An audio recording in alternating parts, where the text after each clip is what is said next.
¿Alguna vez te has detenido a pensar por qué Jesús, el Mesías, vino precisamente de la tribu de Judá?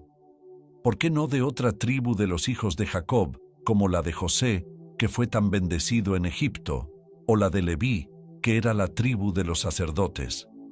¿Por qué, entre las 12 tribus, Dios eligió precisamente esta tribu para ser la cuna de la promesa mesiánica?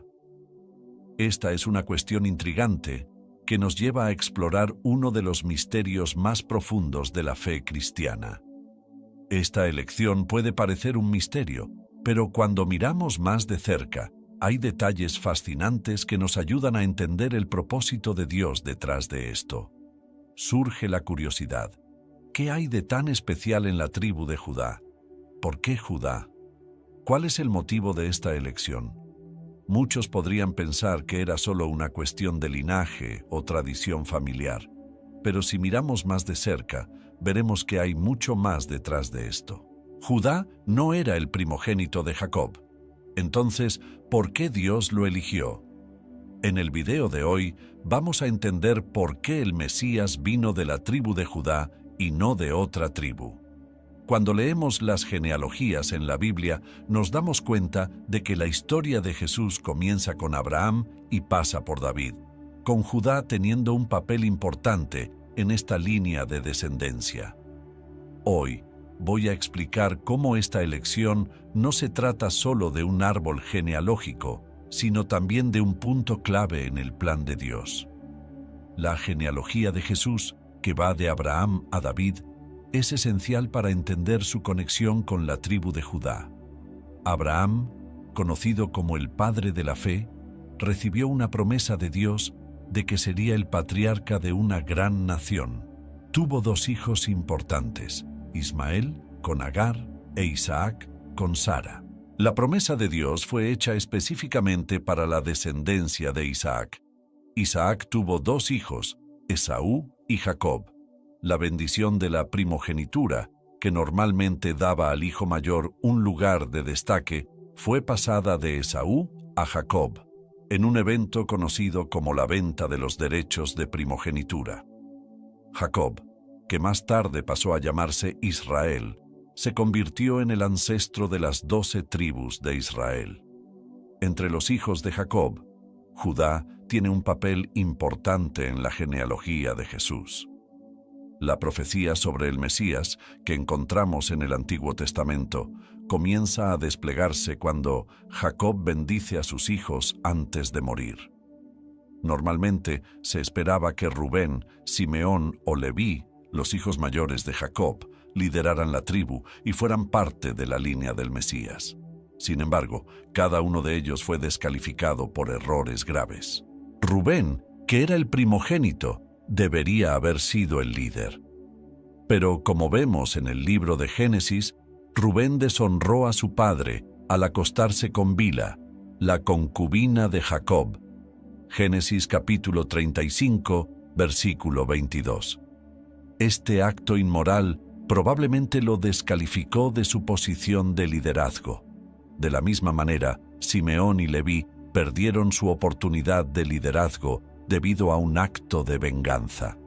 Cuando su hermana Dina fue violada, ellos reaccionaron con furia, engañaron a los hombres de la ciudad y los mataron para vengarse.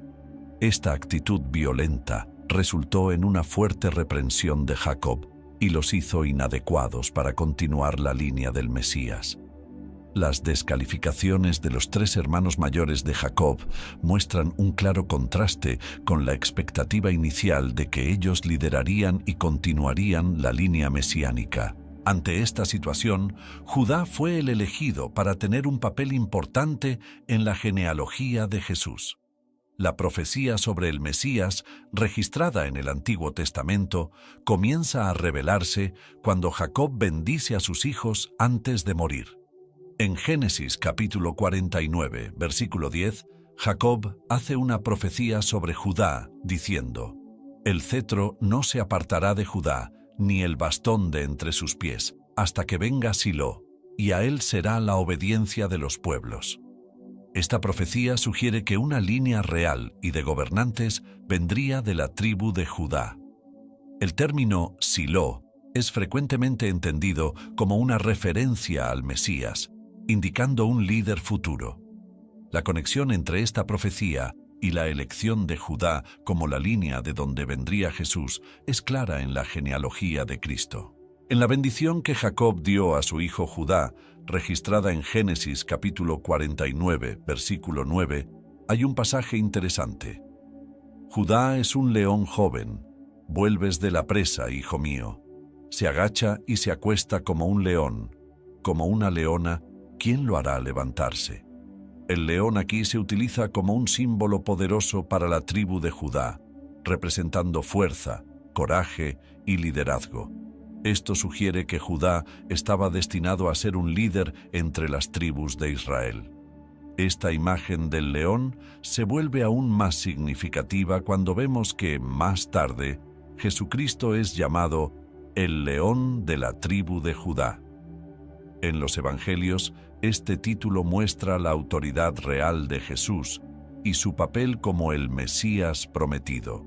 En Apocalipsis capítulo 5, versículo 5, Juan tiene una visión de un león que es de la tribu de Judá, la raíz de David, que ha vencido, refiriéndose claramente a Jesús.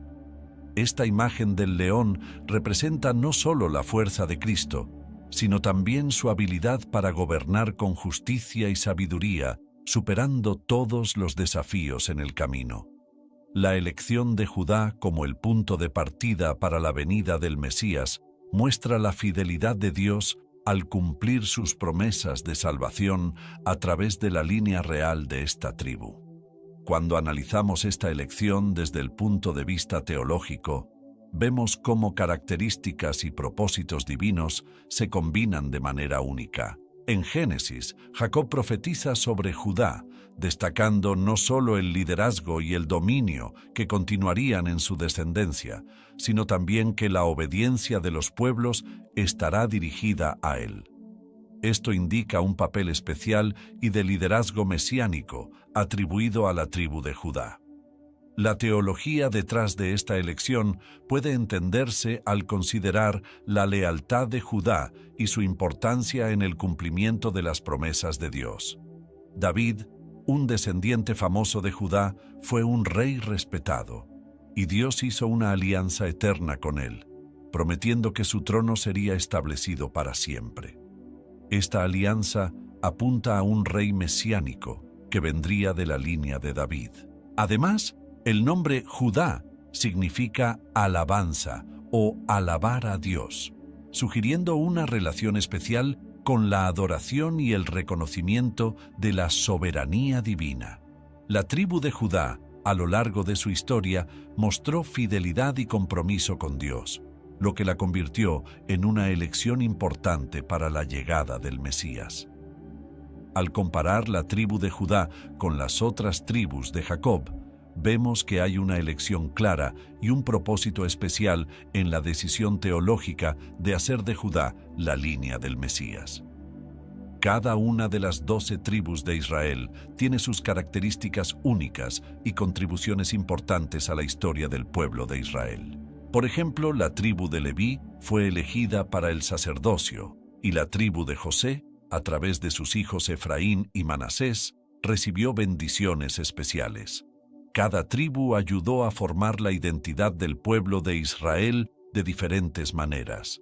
No obstante, la elección de Judá como la línea mesiánica va más allá de sus características individuales.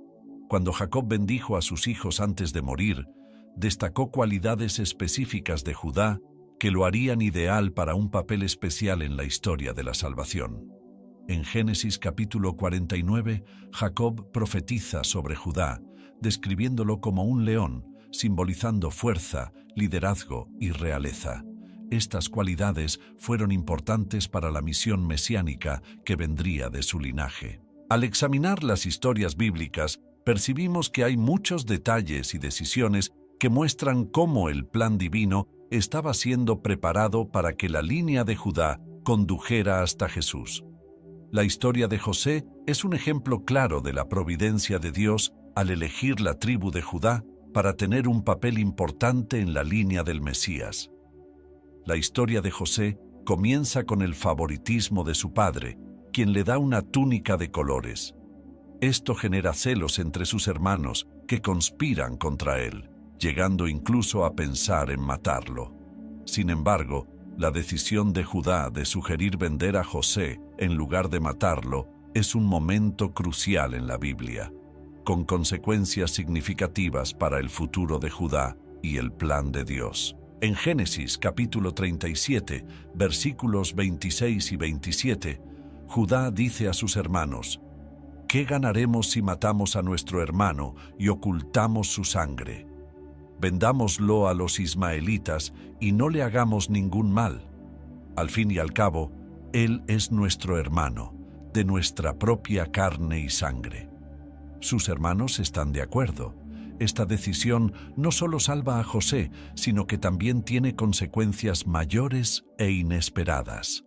Vendido como esclavo, José es llevado a Egipto, donde, mediante la intervención divina, asciende a una posición de influencia y ayuda a salvar muchas vidas durante una gran hambruna. Este giro en la historia no solo salva a José, sino que también prepara el camino para un futuro reencuentro con sus hermanos. La decisión de Judá de no matar a José tiene un significado teológico importante.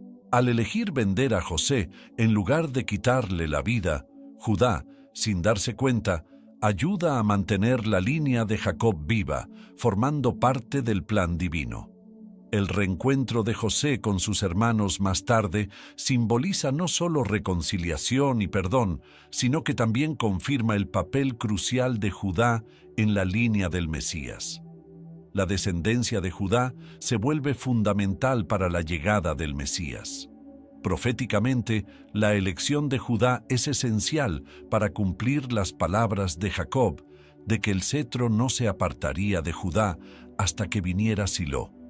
Otro ejemplo de providencia divina es la historia de Ruth, una narrativa emocionante que tiene lugar en Belén durante un período de hambruna en Israel. Ruth, que era moabita, regresa a Belén con su suegra Noemí tras la muerte de sus maridos. Demostrando un compromiso increíble, Ruth decide quedarse con Noemí y adoptar su fe. Para sostener a ambas, Ruth comienza a trabajar en los campos durante la cosecha, y es allí donde llama la atención de Booz, un pariente cercano de Noemí y, lo más importante, de la línea de Judá. Booz, un hombre justo y generoso, muestra compasión por Ruth y orienta a sus siervos a tratarla bien, permitiéndole recoger grano de manera más abundante. El punto decisivo ocurre cuando Noemí aconseja a Ruth seguir las antiguas leyes de rescate y redención, que permitían a un pariente cercano comprar de vuelta la propiedad de un pariente fallecido y casarse con su viuda para mantener la herencia. Booz, entonces, siguiendo esas leyes, decide asumir el papel de redentor. El matrimonio de Booz y Ruth muestra la providencia divina en acción. Esta elección en la línea de Judá es importante cuando consideramos las profecías sobre el Mesías y la relevancia de esta tribu. Después de la muerte de sus maridos, Ruth podría haber seguido su propio camino y no haber acompañado a su suegra Noemí. Sin embargo, los planes de Dios ya estaban preparados. La historia de Ruth demuestra cómo Dios utilizó eventos cotidianos para cumplir sus mayores propósitos, preparando el camino para la llegada del Mesías. La unión de Booz y Ruth no solo trajo bendiciones para sus vidas, sino que también formó parte del plan divino de redención y reconciliación. Otro ejemplo de providencia divina es la historia de Tamar, registrada en Génesis capítulo 38. Tamar era nuera de Judá y se casó con dos de sus hijos, y Onán, que murieron prematuramente. Según la tradición del levirato, que decía que el hermano de un hombre fallecido debía casarse con la viuda para asegurar descendencia, Tamar debía casarse con el tercer hijo de Judá, Sela, cuando él fuera mayor. Judá, sin embargo, dudó en seguir esta tradición, probablemente por miedo a perder a Sela, ya que sus otros hijos habían muerto. Tamar, sabiendo que su futuro dependía de esto, decidió actuar de manera inteligente. Cuando se dio cuenta de que Judá no daría a Sela como esposo, se disfrazó de prostituta y se encontró con Judá. Sin reconocerla, Judá se acercó a ella y tuvo relaciones. Como Judá no tenía dinero en ese momento, Tamar pidió algo como garantía de pago. Él le dio su sello, cordón y bastón. Más tarde, cuando Tamar quedó embarazada, ella se lo contó a Judá. Al principio, Judá se enfureció. No sabía que Tamar se había disfrazado y pensó que ella se había involucrado en algo incorrecto, llamándola mentirosa. Judá pidió una explicación. Fue entonces cuando Tamar reveló lo que había hecho y mostró los objetos que él le había dado como garantía. Al darse cuenta de su error, Judá reconoció que Tamar había actuado de manera más justa que él. Tamar dio a luz a gemelos, Fares y Zera. Fares se convirtió en un antepasado importante en la línea que llevaría al Mesías. La historia de Tamar, marcada por su astucia y por la intervención divina en la preservación de la línea de Judá, muestra cómo Dios puede usar incluso situaciones complicadas y decisiones humanas cuestionables para cumplir sus planes. La providencia divina garantizó que la línea del Mesías continuara a través de Judá, incluso cuando esa no era la intención inicial, preparando el camino para la llegada del Salvador. Además de estas historias, es importante recordar la promesa mesiánica hecha a David, que también destaca la importancia de la tribu de Judá. Cuando analizamos los registros genealógicos en los Evangelios, tanto Mateo como Lucas muestran que la descendencia de Jesús llega hasta David y a su vez hasta Judá.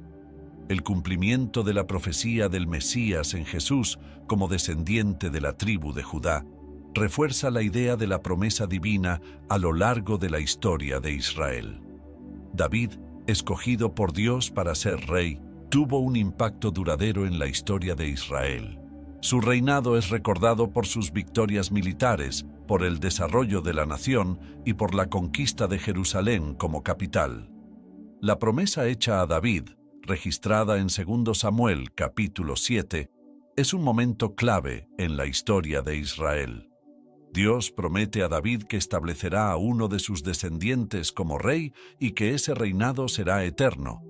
El pasaje dice: «Estableceré un lugar para mi pueblo Israel y lo plantaré, para que tenga su propio lugar y no sea más perturbado. Los perversos no lo oprimirán más, como lo hicieron desde el principio». Esta promesa tiene un significado mesiánico, señalando a un futuro rey que traerá paz, justicia y un reino eterno. La conexión con Judá se vuelve clara cuando vemos que las profecías dicen que este descendiente prometido vendría de la línea de David, que pertenecía a la tribu de Judá, y que esta línea culminaría en Jesucristo. Es importante recordar el pacto incondicional que Dios hizo con David. Cuando tu vida llegue a su fin y descanses con tus antepasados, haré surgir a uno de tus descendientes, que vendrá de tu propia línea, y estableceré su reino. Él construirá una casa en mi nombre, y yo afirmaré el trono de su reino para siempre. Después de la muerte de David, su hijo Salomón ascendió al trono de Israel. Durante el reinado de Salomón, Israel experimentó un período de gran prosperidad y crecimiento. Salomón fue famoso por su sabiduría y gobernó con justicia, ganando reconocimiento internacional. Sin embargo, a medida que envejecía, su gobierno enfrentó desafíos. Después de que Salomón murió, Israel se dividió en dos reinos: el reino del norte, llamado Israel, y el reino del sur, llamado Judá. Con el paso de los años, reyes malvados llevaron a Israel a la idolatría y la desobediencia. Aunque hubo una mezcla de reyes buenos y malos en ambos reinos, Judá logró mantener una línea dinástica que eventualmente conduciría a Cristo. Durante la invasión y el exilio por parte de los asirios, el reino del norte de Israel que se había alejado de Dios, fue destruido, borrando así a 10 tribus de la historia. Sin embargo, la línea de Judá se mantuvo firme. Entre los 12 hijos de Jacob, Judá se destacó como un remanente, una pequeña llama que mantuvo viva la dirección elegida por Dios. Esto confirmó lo que las profecías habían dicho, que el cetro de liderazgo permanecería en la tribu de Judá. Al elegir a Judá, Dios no solo cumplió las profecías, sino que también preparó una base sólida para la misión de Jesús en la tierra. La línea de Judá representa la continuidad de la promesa de un Redentor, y el cumplimiento de estas promesas en Jesucristo muestra el gran amor y la sabiduría de Dios. Al entender la elección de Judá, podemos reflexionar sobre la grandeza del plan divino y reconocer la soberanía de Dios en la historia de la redención. Espero que hayas disfrutado del video de hoy. Si has visto hasta el final, no olvides dejar tu me gusta, suscribirte al canal para no perderte los próximos videos. Que Dios te bendiga y hasta el próximo video.